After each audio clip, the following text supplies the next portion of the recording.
Oxygen মোড় আহলে সুন্নাত ওয়াল জামাত বক্তব্য রাখতেছেন অক্সিজেন কেন্দ্রীয় জামে মসজিদের সম্মানিত খতিব আজিজুল হক আল কাদেরী সাহেব।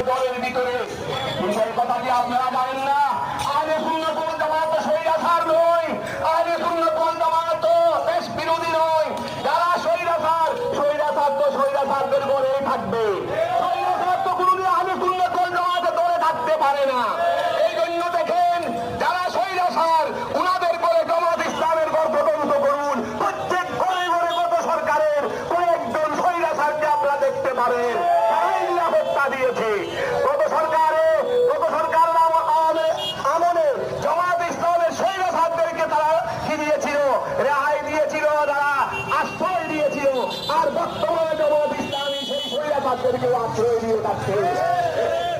আর জামাতের ভিতরে শুনবেন না, আপনাদের ঘরে শুনেন, আপনাদের ঘরে দেখতে পারেন স্বৈরাচাররা সবাই নিরাপদে বসবাস করতেছে। আর মিথ্যা অপরাধ দিয়ে মানুষকে আর বুঝা দেওয়ার কোনো সুযোগ আর নাই।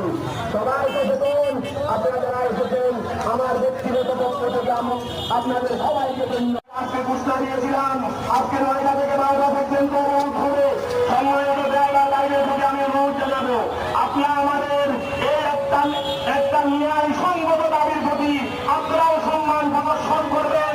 মানবতার যে কলঙ্কিত ইতিহাস বাংলাদেশেও করা হয়েছে এর পক্ষে আপনারাও রাস্তায় নামে আন্দোলন করবেন, প্রতিবাদ করবেন।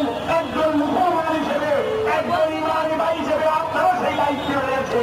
আমি সম্মানিত জায়গার বাইরের প্রতি অনুরোধ করবো আপনারা একটু কষ্ট হলেও মেহরবানি করে একটা অন্যায়ের বিরুদ্ধে প্রতিবাদ জানানোর জন্য আপনারা গাড়ি বন্ধ করে দেন, আপনারাও রাস্তায় নেমে আসেন।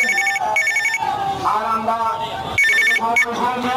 এই কথা বলবো, আমরা কোনো গাড়ি ভাঙচুর করবো না, আমরা শুধু আমাদের শান্তিপূর্ণ অবরোধটা আমরা পালন করে যাব। আমাদের পুলিশ ভাই অক্সিজেনের যারা সম্মানিত পুলিশ ভাইরা আছেন আপনারা আমাকে জানেন, আমাকে চিনেন, আমি এই অক্সিজেন কেন্দ্রীয় জামে মসজিদের খতিব।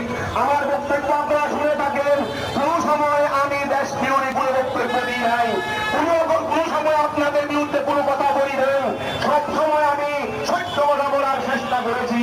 সম্মানিত পুলিশ ভাইদের কাছে অনুরোধ জানাবো, আপনাদের কোনো না কোনো ব্যক্তি এই কাজটা করেছে,